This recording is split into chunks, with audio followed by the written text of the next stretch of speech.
What up with the family? So I'm doing some home repairs. Had to take this off and put a new one.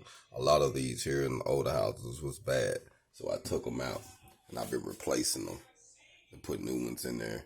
And then I got to put my new cover on there. Kind of had this one on there and taking it off, I broke it. So, but a lot of these home repairs, when it comes to replacing your sockets, you actually can do this without being an electrician.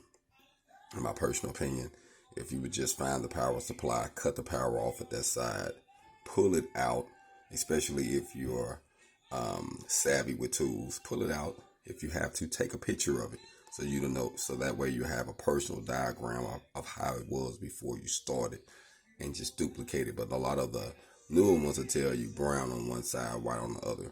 And a lot of codes in some houses. Trailers are different, but houses are pretty much standard.